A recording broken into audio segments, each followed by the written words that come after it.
오늘 말씀은 요한복음 18장 1절에서 11절의 말씀입니다. 요한복음 18장 1절에서 11절의 말씀. 같이 한 목소리를 읽겠습니다. 시작. 예수께서 이 말씀을 하시고 제자들과 함께 기드론 시내 건너편으로 나가시니 그곳에 동산이 있는데 제자들과 함께 들어가시니라. 그곳은 가끔 예수께서 제자들과 모이시는 곳이므로 예수를 파는 유다도 그곳을 알더라. 유다가 군대와 대제사장들과 바리새인들에게서 얻은 아랫사람들을 데리고 등과 횃불과 무기를 가지고 그리로 오는지라. 예수께서 그 당할 일을 다 아시고 나아가 이르시되 너희가 누구를 찾느냐? 대답하되 나사렛 예수라 하거늘 이르시되 내가 그니라 하시니라. 그를 파는 유다도 그들과 함께 섰더라. 예수께서 그들에게 내가 그니라 하실 때 그들이 물러가서 땅에 엎드러지는지라. 이에 다시 누구를 찾느냐고 물으신대 그들이 말하되 나사렛 예수라 하거늘 예수께서 대답하시되 너희에게 내가 그니라 하였으니 나를 찾거든 이 사람들이 가는 것을 용납하라 하시니 이는 아버지께서 내게 주신 자 중에서 하나도 잃지 아니하여 싸움나이다 하신 말씀을 응하게 하려 함이로라. 이에 시몬 베드로가 칼을 가졌는데 그것을 빼어 대제사장의 종을 쳐서 오른편 귀를 베어버리니 그 종의 이름은 말고라. 예수께서 베드로에게 이르시되 칼을 칼집에 꽂으라. 아버지께서 주신 잔을 내가 마시지 아니하겠느냐 하시니라. 아멘. 체포당하신 왕이라는 제목으로 말씀을 나눕니다. 기도하겠습니다. 하나님 감사합니다.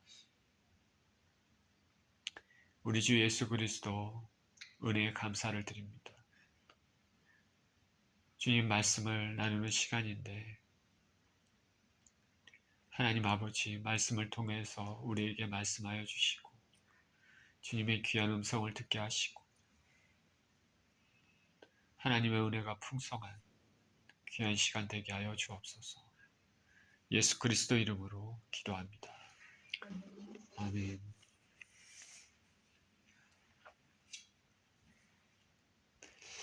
역사적으로 예수님을 목숨 바쳐서 사랑한 사람들이 신앙인들이 많이 있지만은 우리 한국에서 단연 귀감이 될 만한 분을 우리가 꼽는다면은 이 손양원 목사님일 겁니다. 이 손양원 목사님은 나병 환자들을 돌보면서 살으셨습니다. 그리고 자신의 두 아들을 죽인 공산당원을 입양해서 자식으로 삼은 것은 잘 알려진 일입니다.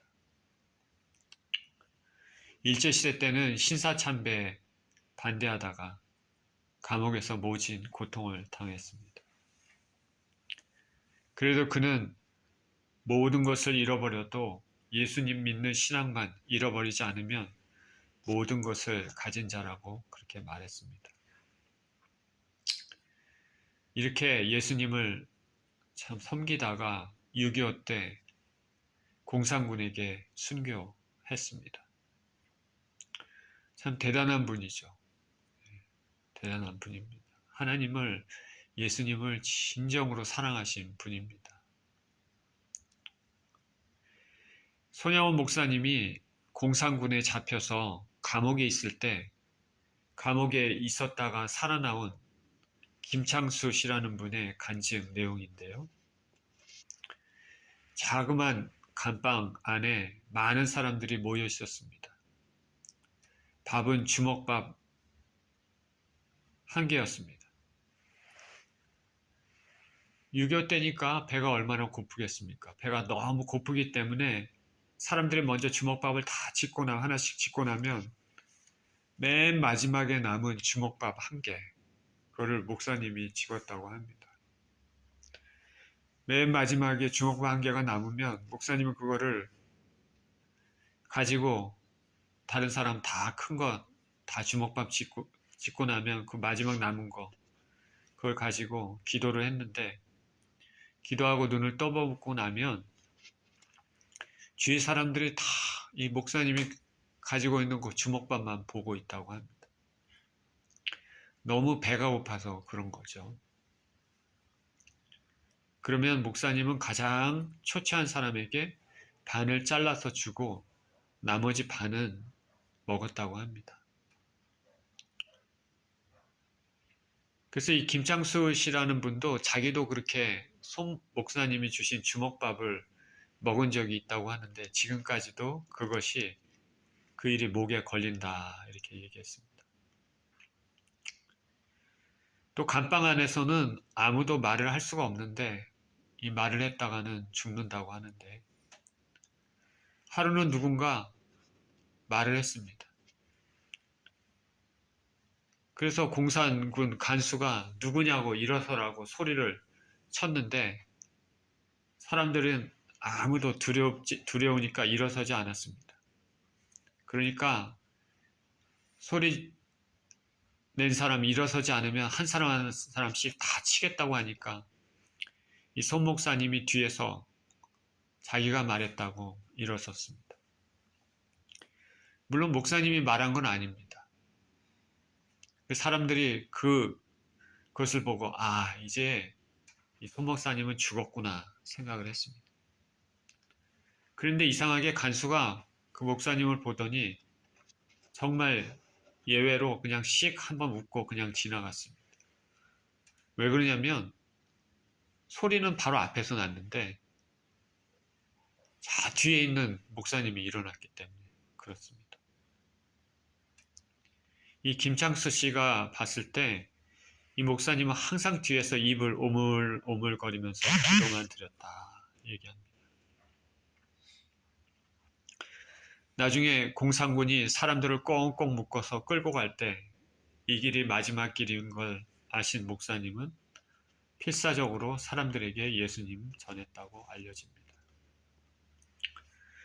제가 이렇게 얘기를 하지만 참 이렇게 얘기하는 것도 사실 부끄럽습니다. 자, 이런 얘기할 때는 참 불편한 게 사실입니다.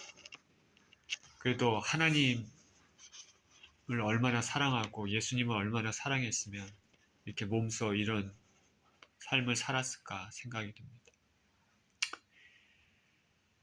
그 마지막 길, 사람들을 꽁꽁 묶어서 끌고 갈 때 마지막 길인 걸 알면서 사람들한테 필사적으로 예수님을 전했다. 공산군이 시끄럽다고 입을 방망이로 주먹으로 막 치고 피투성이 되면서도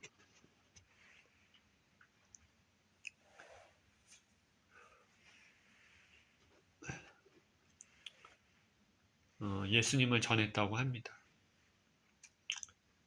그러다가 나중에는 그 끌고 가는 그 사람들 끌고 가는 것도 공산군에게 이제 부담이 되고 그러니까 사람들을 다 총으로 쏴서 죽였습니다. 이때 순교를 하셨죠. 이때 김창수 씨라는 분은 어떻게 손에 묶인 수갑을 풀고 탈출했습니다. 탈출하면서 이런 이야기가 있었다라는 것을 후세에 전했습니다. 제가 봤을 때 이분은 하나님을 너무나 사랑하셨기 때문에 지금 천국에서는 정말 빛나고 참 빛나는 그런 모습이지 않을까 생각이 듭니다. 여기 보면 목사님은 감옥에서 다른 사람을 살리기 위해 자신이 말을 했다는 이야기가 있는데 죽을 수도 있는 두려운 순간에서도 자신보다 남을 사랑했다 실천했습니다. 이 목사님이 이렇게 하실 수 있는 것은 그 안에 주님이 주시는 놀라운 사랑이 있었기 때문이었을 것입니다. 하나님의 사랑 그리고 그 안에 예수 그리스도가 진정으로 살아 움직이지 않으면 쉽지 않습니다. 손양 목사님이 이렇게 한 것은 그분이 평생에 믿고 따랐던 예수님의 그 사랑 때문입니다. 예수님의 사랑의 발자취를 그대로 따라간 것이죠. 이제 예수님은 공생의 3년의 마지막 유월절을 향해 어린 양으로서 희생양으로서 희생의 길을 가는 순환의 길을 가고 계십니다. 예수님의 마지막 시간들은 체포를 당하시고 신문을 받으셨습니다. 그리고 십자가에서 죽으시고 장사되셨습니다. 그리고 하나님의 권능으로 부활하시고 부활하신 영광스러운 모습을 제자들에게 보이시고 복음 전파의 사명을 주셨습니다. 오늘 본문은 그 순환의 첫 시점 겟세마네에서 체포당하시는 장면을 담고 있습니다.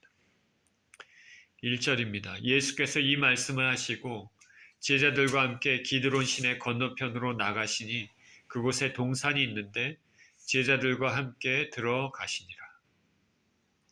그곳은 가끔 예수께서 제자들과 모이시는 곳이므로 예수를 파는 유다도 그곳을 알더라.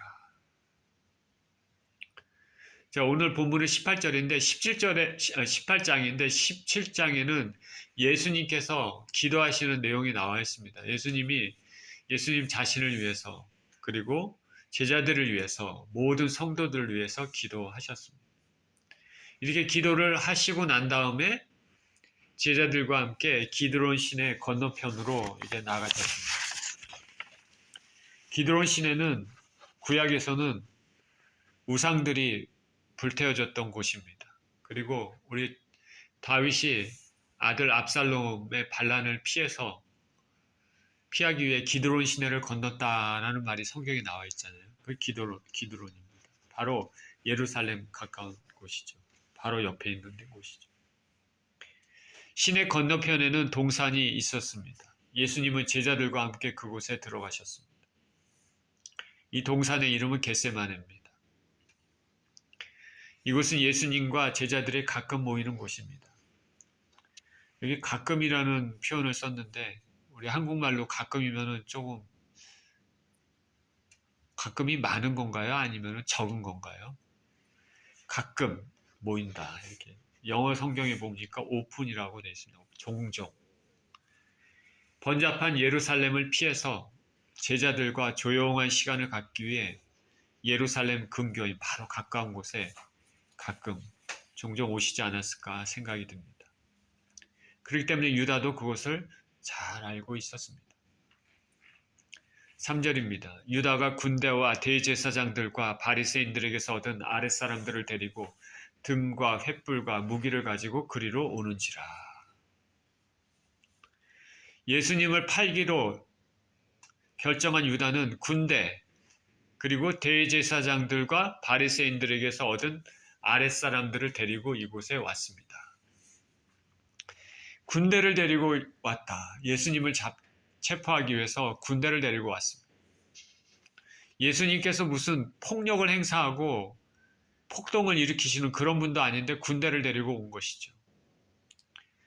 여기 군대, 헬라어로 스페이라는 로마군의 600명 정도 구성된 부대 단위 혹은 200여 명으로 구성된 보병 중대 가리키는 말입니다. 스페이라. 그러니까 한두 명이 아니라 굉장히 많은 사람이죠. 왜 이렇게 됐냐면 예수님하고 12제자, 정확히 얘기하면 11제자죠. 그리고 예수님과 함께 있었던 다수의 백성들이 있었을 것으로 생각했는지 이렇게 많은 사람들을 데리고 온 것으로 보입니다.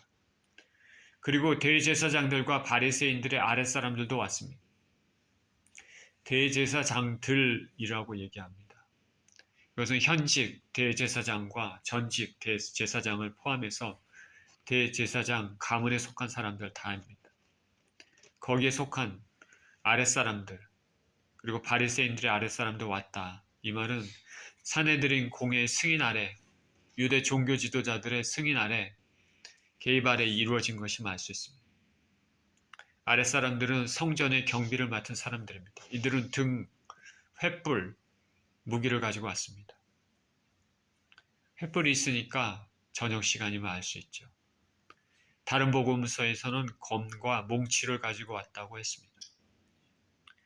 4절입니다. 예수께서 그 당할 일을 다 아시고 나아가 이르시되 너희가 누구를 찾느냐? 예수님은 그 당할 일을 다 아셨습니다. 그 준비를 하신 것이죠.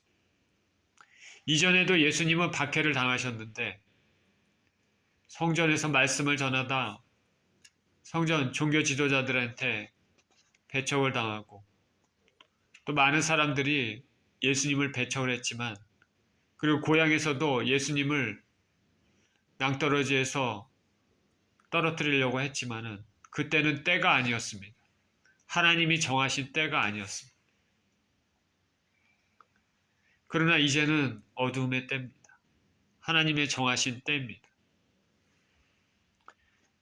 그렇기 때문에 그 당할 일을 아셨습니다. 그래서 예수님은 나아가셨습니다. 담대히 맞서십니다. 피하지 않고 자발적으로 체포되십니다. 하나님 섭리에 따라 자발적으로 순종하셨습니다. 그냥 어쩔 수 없이 무기력하게 체포되는 것이 아니라 당당하게 체포되십니다. 하나님의 뜻대로 순종하셨기 때문에 고난당하시는 예수님은 모든 면에서 당당하십니다. 하나님의 뜻대로 순종하셨기 때문에 당당하다는 것이죠. 저와 여러분이 주님을 따르다가, 주님을 섬기다가, 주님을 사랑하다가 겪는 고난이 있다면 주눅들기보다는 당당할 수 있어야 된다. 내 죄 때문에 당하는 고난이 아니라 예수님을 사랑함으로, 예수님을 따름으로, 예수님께 헌신하다가 당하는 고난들, 이런 것들에는 당당해야 된다. 그리고 주님은 말씀하십니다. 너희가 누구를 찾느냐? 체포당하시면서도 권위로 말씀하십니다. 너희가 누구를 찾느냐? 예수님이 누구를 찾느냐라고 질문을 던짐으로써 모든 주의를 예수님께 집중하게 하십니다. 이 말은 뭐냐면 같이 있었던 제자들은 살리시려고 하시는 것이죠. 너희가 누구를 찾느냐? 5절입니다. 대답하되 나사렛 예수라 하거늘 이르시되 내가 그니라 하시니라.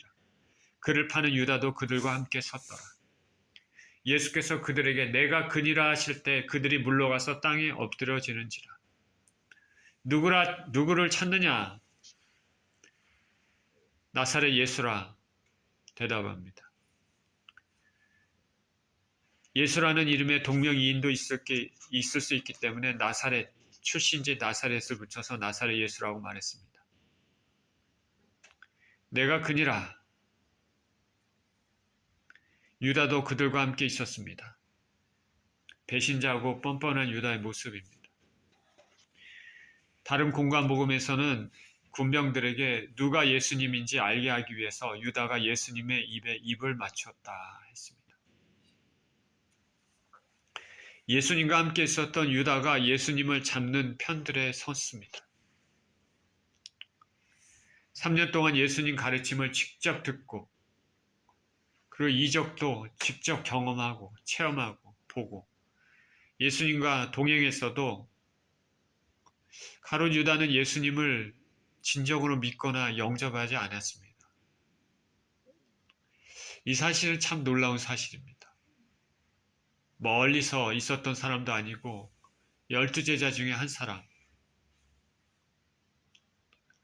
바로 예수님의 성품이 어떤 분인지 그리고 예수님의 행하신 능력과 하늘나라의 말씀들, 기적들, 병고침, 귀신 쫓아냄 다 봤습니다. 근데 그 마음 가운데 진정으로 예수님 믿고 영접하지 않았습니다. 가룟 유다는 하나님을 신뢰하는 대신에 자기 자신의 자아를 만족시켜줄 세상 권력을 섬기는 쪽을 택했습니다. 가룟 유다가 배신하는 걸 통해서 우리 자신을 생각해 봐야 됩니다. 신앙 생활을 생각해 봐야 되는데 신앙의 오랜 경력이나 그리고 어떤 체험이나 어떤 지식이나 이런 것이 예수님을 진짜로 믿고 따르는 것을 대체할 수는 없는 것이죠. 우리 안에 깨지지 않는 자, 이것은 굉장히 위험합니다. 오랜 신앙생활하고 교회에서 봉사도 하고 기도도 많이 한다 하더라도 그 안에 이 자아가, 견고한 자아가 깨지지 않으면 언제 어떻게 될지 모르는 게 인간입니다.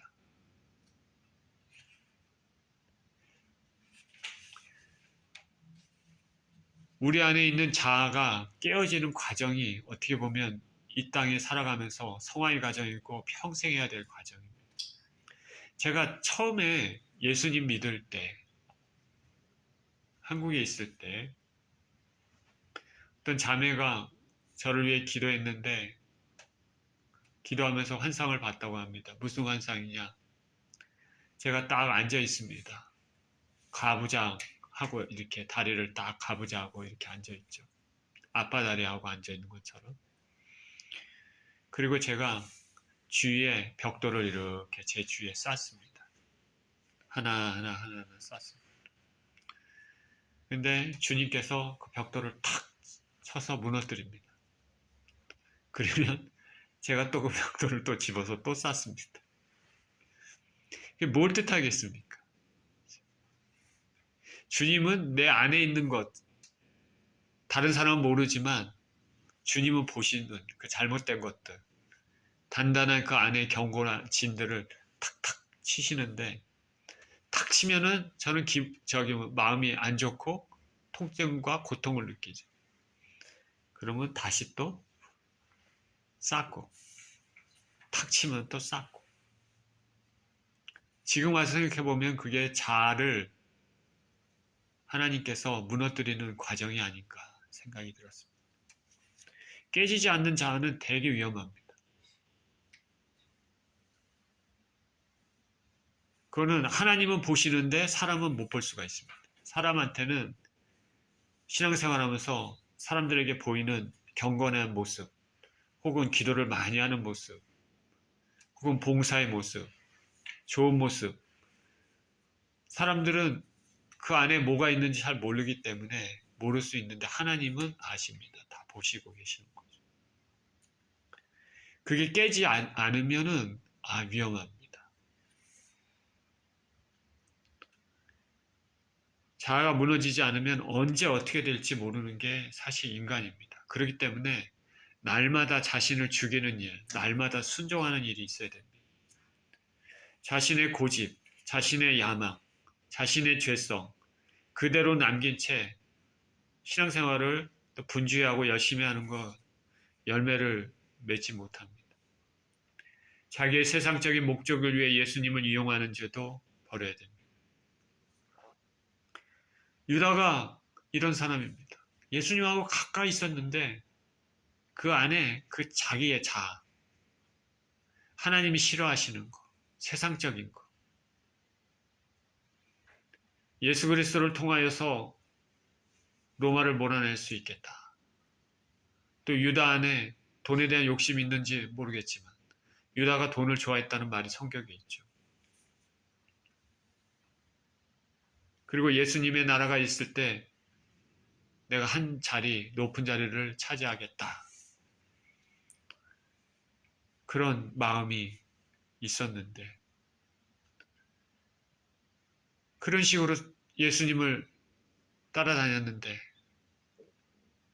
공생이 말년되니까 예수님은 그런 거하고는 상관없이 자기 자신을 죽으러 간다.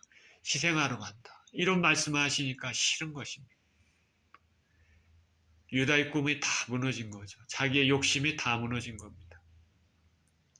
그래서 그토록 따라다녔던 예수님을 배반합니다. 참으로 슬픈 일이죠. 우리도 조심해야 되는 것이죠. 우리도 조심해야 된다. 사람은 언제 어떻게 될지 모르기 때문에. 그래서 진짜로 예수님, 진짜로 하나님이 사랑하시는 분들은 다루시는 방법이 틀립니다. 그거를 잘 아시기 바랍니다.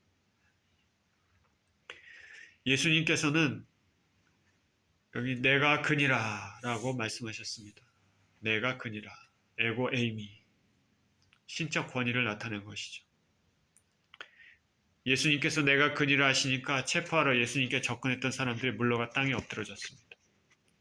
자기하고 의지하고는 상관없이 하나님이신 예수님 앞에서 엎드려졌습니다. 모세가 시내산에서 하나님 만났을 때 가까이 가지 못하고 신을 벗었던 것이 생각납니다.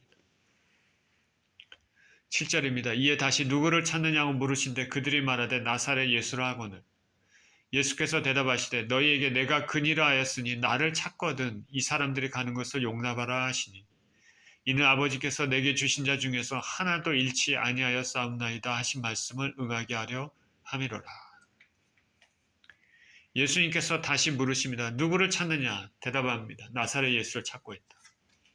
예수님께서 말씀하십니다. 내가 그니라 하였으니 이 사람들이 가는 것을 용납하라.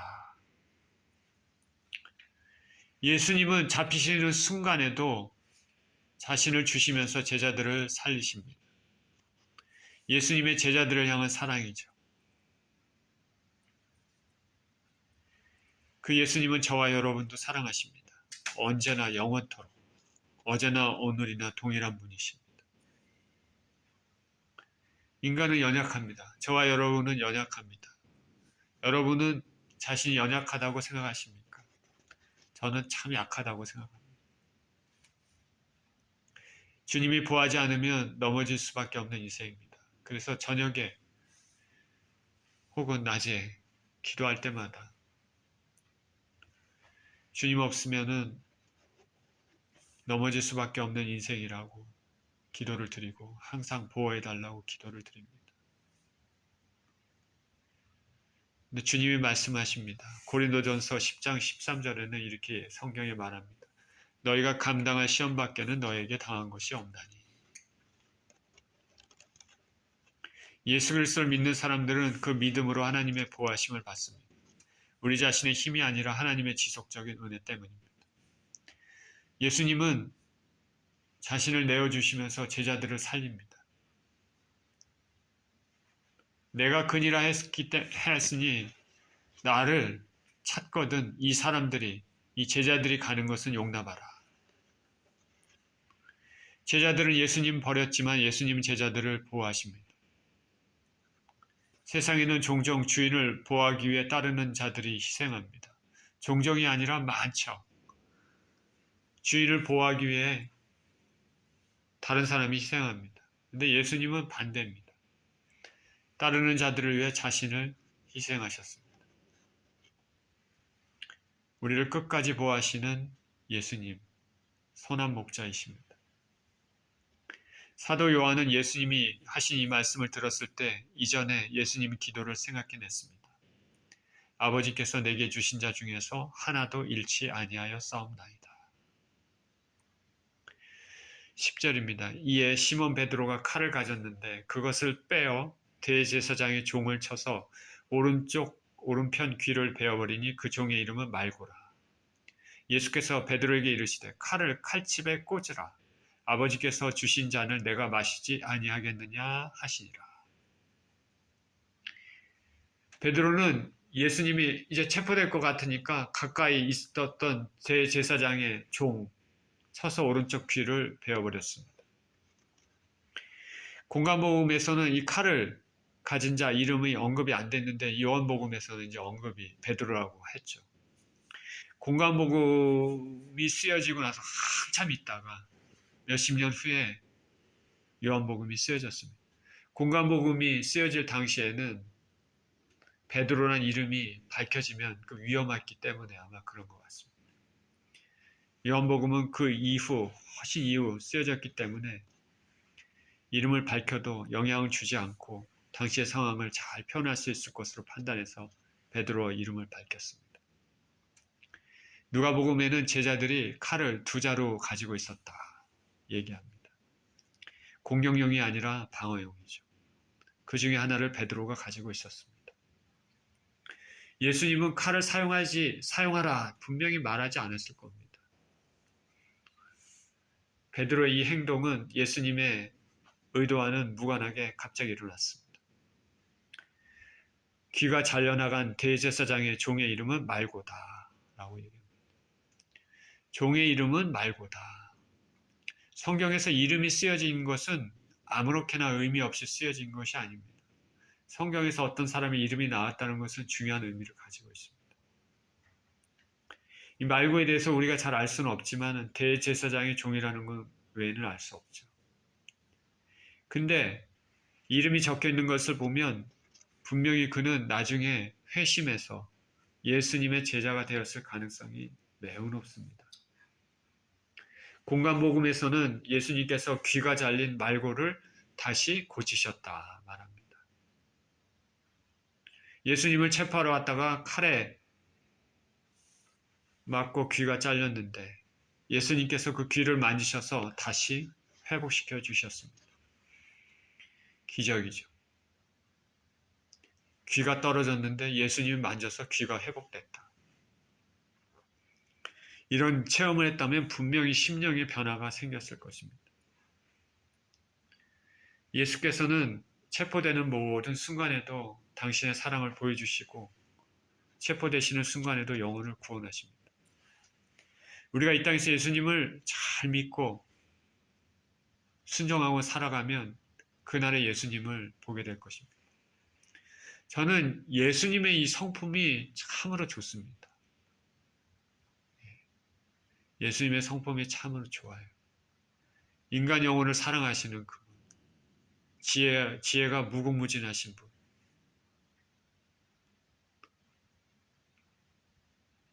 너무나 멋있은 분, 그 예수님을 보고 싶습니다. 우리가 예수님을 잘 따르면 그날에 그 예수님을 보게 될 줄 믿습니다. 예수님께서 말씀하십니다. 칼을 칼집에 꽂으라. 폭력을 사용하지 말라는 것이죠. 아버지께서 주신 잔을 내가 마시지 아니하겠느냐. 여기서 잔은 예수님이 겪어야 할 순환을 의미합니다. 하나님께서 인류를 위해 저와 여러분들을 위해 순환의 잔, 고난의 잔을 준비하시고 예수님이 마시기를 원하셨습니다. 예수님의 체포와 순환은 아버지 하나님의 뜻입니다. 그것이 고통스러워도 아버지께서 원하시기 때문에 순종하셨습니다. 예수님은 강단이 있으시죠. 저는 강단이 없습니다. 예수님은 이 무시무시한 고통도 다 인내하시고 참으십니다. 대단하신 분이시죠. 예수님은 하늘의 천사를 동원해서 체포를 막을 수 있었지만 그렇게 하지 않고 순순히 그러나 당당히 체포되셨습니다. 죽기까지 순종하셨습니다. 베드로가 칼을 사용한 것은 스승을 보호하기 위한 인간적인 방법이었지만 하나님 섭리 속에 있는 예수님의 길을 막는 것이었습니다. 주님은 주님의 백성들, 그 백성들에게도 예수님께서 친히 시험을 당하신 것처럼 연단의 과정을 겪게 하십니다. 사람마다 헌신의 정도가 다 틀리기 때문에 그 과정도 다 틀리죠. 이 연단의 과정은 사람마다 강도가 다 틀리겠죠. 어떤 사람에게는 삶의 모든 것을 잃어버리는 것이 될 수도 있죠. 사랑하던 것, 사랑하는 사람, 건강, 재물, 명예 다 떠날 수도 있습니다. 욥의 경우처럼. 하나님께서 이런 과정을 통과하게 하시는 것은 사람을 싫어하는 것이 아니라 그래서 그런 것이 아니라 더 성장시키기 위해 더 거룩한 성품, 하늘나라 백성의 합당한 모습으로 만들기 위해 통과하게 하십니다. 이런 것이 없으면 가룟 유다와 같이 됩니다. 예수님과 같이 있어도 이전의 죄된 속성이 하나도 변하지 않는 사람, 육의 사람입니다. 누가 왜 크리스찬이 고난이 많냐 물어본다면 이런 답변을 해야 됩니다. 진정한 크리스찬은 고난이 있습니다. 고난이 없는 크리스찬은 주님의 제자가 아니죠. 왜냐하면 사람의 성품, 인격, 믿음은 고난을 통해서 형성되기 때문에 그렇습니다. 그리고 고난에는 지름길이 없다. 우리가 예수님 믿는 사람이라면 잘 알고 있어야 되죠. 그래서 주님의 참 제자는 주님께서 말씀하신 대로 자기를 부인하고 자기 십자가를 지고 쫓는 사람이다. 사람들이 좋아하는 번창의 복음이라는 말이 있는데 그것은 복음이 아니죠. 그러나 고난만 있는 것은 분명히 아닙니다. 고난의 연단을 통해 아름답게 나온 인생들에게 하나님의 때, 하나님의 방법으로 분명히 번창케 해주실 줄 믿습니다. 그러나 그런 것 없이 나의 번창만, 나의 영광만 고집한다면 그것은 거짓이죠. 하나님께서 지금 내게 주신 희생의 잔이 무엇일까? 오늘 본문에서는 자신을 체포하러 온 사람들에게 당당히 피하지 않고 체포당하시는 주님을 보았습니다. 주님은 마지막 순간까지도 제자들을 보호하셨습니다. 한 사람도 잃어버리지 않으시려는 주님의 모습입니다. 그러나 오늘 본문에서 우리가 알아야 될 것은, 얻어야 될 것은 주님의 자발적 순종이다. 피할 수 있으면서도 피하지 않으셨다. 앞에 있는 순한 고난을 다 아시면서도 피하지 않고 당당히 맞으셨다. 하나님의 뜻을 이루는 것이, 순종하는 것이 가장 중요하기 때문입니다. 순종이 이만큼 중요하다. 하나님의 뜻에 순종하는 삶. 저 여러분 앞에 어려운 일이 있어도 만약에 그것이 하나님 뜻이라면 순종해야 되겠다. 순종의 모습을 보이신 예수님을 따라가는 삶을 사시는 저와 여러분 모두 되시기를 예수 그리스도 이름으로 축원드립니다. 기도하겠습니다.